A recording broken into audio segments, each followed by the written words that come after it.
नमस्कार दोस्तों, मैं रश्मि गोहने आज आपके समक्ष हरिशंकर परसाई जी की पगडंडियों का जमाना इस पुस्तक से समय पर न मिलने वाले ये व्यंग पढ़ने वाली हूँ। आदमी तीन तरह के होते हैं। एक, समय पर घर पर न मिलने वाले। दूसरे, समय पर किसी के घर न जाने वाले। और तीसरे, न समय पर घर पर मिलने वाले और न समय पर किसी के घर जाने वाले। इसके बाद कुछ मुट्ठी भर जीवधारी बचते हैं जो समय पर घर पर मिलते हैं और समय पर दूसरे के घर भी जाते हैं। सज्जनतावश हम इन्हें भी आदमी कह देते हैं। ये असल में टाइम पीस हैं। ये घर में रहेंगे तो टाइम पीस देखते रहेंगे और बाहर होंगे तो हाथ घड़ी देखते रहेंगे। इन्हें हम बर्दाश्त कर लेते हैं, मगर इनकी चर्चा करना व्यर्थ है। चर्चा उनकी करनी चाहिए जिन्होंने सुबह 8 बजे घर पर मिलने का वादा किया था, पर वे घर पर नहीं हैं। हम उनकी बैठक में इंतजार कर रहे हैं। बड़ा लड़का शिष्टता का निर्वाह करने के लिए बैठा हुआ कोई किताब पढ़ रहा है। वह बीच बीच में आंख की कोर से हमें देख लेता है कि हम उठने की तैयारी कर रहे हैं या नहीं। हम तनाव कम करने के लिए उससे उसकी पढ़ाई के बारे में पूछ लेते हैं, खेल के बारे में बात कर लेते हैं। वह हमारा बड़े सवालों का छोटा सा जवाब देता है और हमें लगता है कि हम बच्चे हैं और किसी बुजुर्ग के सामने बचकानी बकबक कर रहे हैं। हम अखबार पढ़ने लगते हैं, समाचार पढ़कर विज्ञापन पढ़ने लगते हैं। बीच बीच में पूछ लेते हैं, कहाँ गए हैं?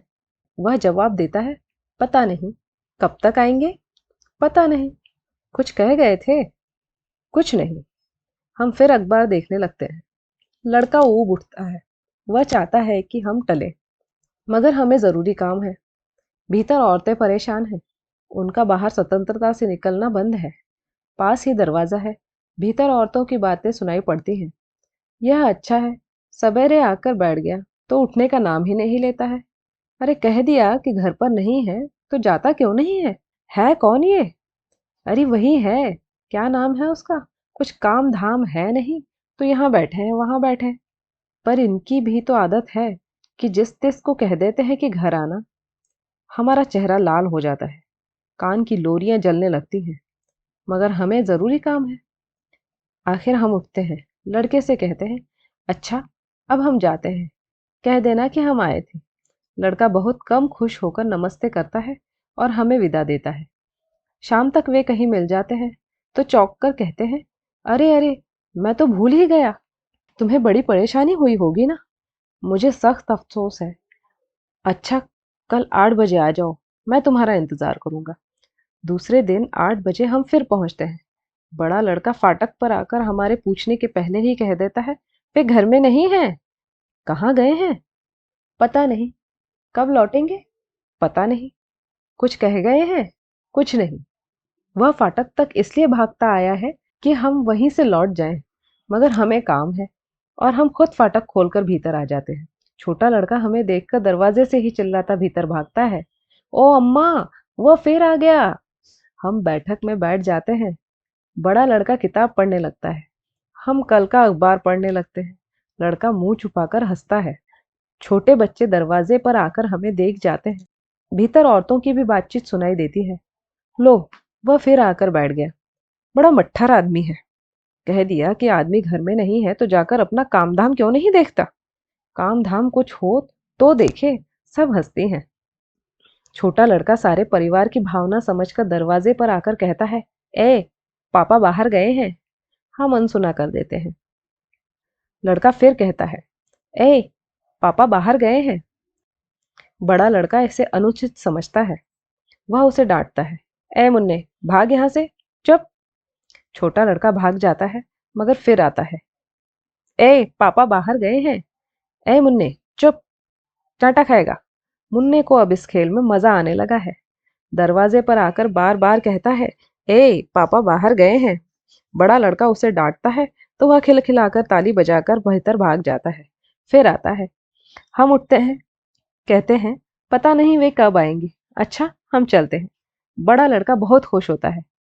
जब फाटक बंद करने के लिए हम मुड़ते हैं तो देखते हैं लगभग सारा परिवार खिड़की और दरवाजे पर है और बड़ी दिलचस्पी से हमें जाते देख रहा है। इतनी तपस्या के बाद अगर वे कभी घर मिल गए तो लगता है भगवान को पा लिया। जो लोग समय तय करके भी घर नहीं मिलते, वे मुझे भगवान के एजेंट मालूम होते हैं। वे हमें अभ्यास कराते हैं कि कैसे बिना ऊबे अवमानना की अवहेलना करके अनिश्चित काल के लिए किसी दरवाजे पर इंतजार किया जाता है। भगवान के दरवाजे पर तो कई जन्म इंतजार करना पड़ता है। अगर इधर कुछ अभ्यास हो गया तो उधर आसानी पड़ेगी। दूसरी बात यह है कि इंतजार से प्रेम बढ़ता है। हर क्षण वही मन में रहता है और आंखें फाटक पर बिछी रहती हैं। प्रेम का नाम इसी बात से तो होता है कि कौन आपका इतनी देर इंतजार कर सकता है। मेरे एक दोस्त हैं, उनसे मैं मिलने का समय तय कर लेता हूँ, पर उस वक्त हरगिज उनके घर नहीं जाता। यह निश्चित है कि वे घर नहीं होंगे। समय की पाबंदी के लिए जितनी सावधानी चाहिए, उससे कम कभी समय पर न मिलने वाले के लिए नहीं चाहिए। मैं उनके घर ऐसे वक्त जाता हूँ जब उनके मिलने की बिल्कुल संभावना नहीं है, और वे मिल जाते हैं। उनके यहाँ होने की उम्मीद है, वहाँ न होकर वे होंगे। उनके यहाँ होने की उम्मीद है, वहाँ न होकर वे वहाँ होंगे जहाँ उनके होने की उम्मीद नहीं है। वे किसी कमेटी के सदस्य हैं, जिसकी बैठक में उन्हें होना चाहिए, मगर उस वक्त वे घर पर मिल जाएंगे।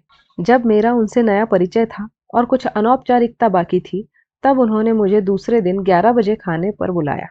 मैं ठीक 11 बजे पहुंच गया। मालूम हुआ कि वे घर पर नहीं हैं।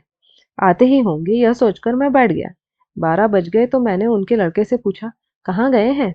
उसने कहा, कुछ पता नहीं है। कब आएंगे, कुछ बता के गए हैं? उसने कहा, कुछ नहीं बता गए। मैं बैठा रहा। जब 1 बज गया तब लड़के ने कहा, आपको कुछ जरूरी काम होगा। मैं उसे कैसे बताता कि क्या काम है। इतना मैं अलबत्ता समझ गया कि इस परिवार में मेरे भोजन का कोई सिलसिला नहीं है। मैं थोड़ी देर और बैठकर उठ गया। शाम को मुझे मालूम हुआ कि जब मैं उनके घर पर बैठा था, तब वे खुद दूसरे के घर भोजन कर रहे थे। मुझे मिले तो बहुत दुखी हुए। कहने लगे, अरे बड़ी गलती हो गई, मैं भूल ही गया, फला के यहाँ बैठा था। उन्होंने बहुत जोर दिया तो मैंने वहीं खाना खा लिया। अच्छा, अब कल जरूर आ जाओ। कई सालों के उनके साथ के अनुभव से सावधानी की दीवार मैंने अपने आसपास खड़ी कर ली थी। वे जिस वक्त घर पर मिलने का वादा करते, उस वक्त मैं कभी नहीं जाता, और जब वे मेरे घर आने की बात करते, तब मैं बेखटक बाहर घूमता। मुझे विश्वास था वे उस वक्त नहीं आएंगे।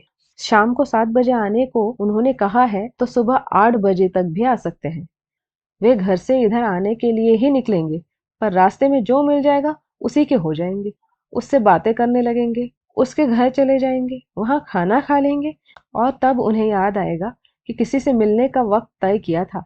वे हड़बड़ा कर भागेंगे, पर रास्ते में कोई मिल गया तो उसी के साथ हो लेंगे। लेकिन कई सालों बाद मेरी सावधानी की दीवार फिर टूट गई। हमारे एक मित्र का तबादला हो गया। मित्र से उनके भी अच्छे संबंध थे। मिले तो भावुक हो उठे। अरे, अब न जाने कब मिलना होता है। इतनी दूर चले जाओगे, कब जा रहे हो? मित्र ने तारीख बताई। वे बोले, तो कल शाम को हमारे साथ भोजन करो। तुम और परसाई दोनों आ जाओ। देखो, भूलना मत, मैं राह देखूंगा। मेरे मन में खटका तो हुआ, पर उस भावुकता और आत्मीयता के सामने मैं भी गाफिल हो गया। दूसरे दिन शाम को हम उनके घर पहुंच गए। वे घर नहीं थे। हम दोनों अब सचेत हो गए। मित्र ने कहा, यार, उन्हें जानते हुए भी तुमने कल हाँ कह दिया। मैंने कहा, निमंत्रण तो तुम्हारा था, मैं बाधक क्यों बनता? उसने कहा, लेकिन हम आ क्यों गए? हाँ कह देते पर आते नहीं। मैंने कहा, पर उन्होंने भोजन का प्रबंध करवा लिया हो तो फिर ना आना कितना बुरा होता।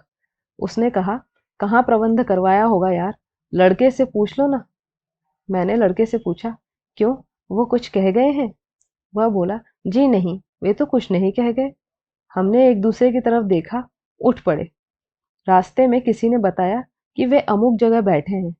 हम वहां पहुंचे। इसके पहले कि मैं शिकायत करूं, वे उस मित्र से बोले, तो कब जा रहे हो? देखो भाई, जाने के पहले हमारे साथ भोजन जरूर करना। बोलो कब आ रहे हो? कल शाम को ही आ जाओ। वे इस तरह बोले जैसे उन्हें तबादले का समाचार अभी मिला है। अब हम पूरी तरह रक्षा के लिए तैयार थे। मित्र ने कहा, आजकल मेरा बिल्कुल अनिश्चित है, इसलिए समय तय करना ठीक नहीं होगा। मैं किसी भी दिन आ जाऊंगा। वे बोले, हाँ हाँ, कभी भी आ जाओ, तुम्हारा तो घर है, और मैं तो हमेशा घर पर ही रहता हूँ। ऐसे लोगों की निंदा भी होती है कि वे समय का कोई ख्याल नहीं रखते। और अपना तथा दूसरे का वक्त खराब करते हैं। पर मेरा मत दूसरा है। ऐसे लोग ज्ञानी हैं। वे जानते हैं कि काम अनंत है और आत्मा अमर है। जल्दी वे करें और समय का ख्याल वे रखें जिनकी उम्र 50-60 साल होती है।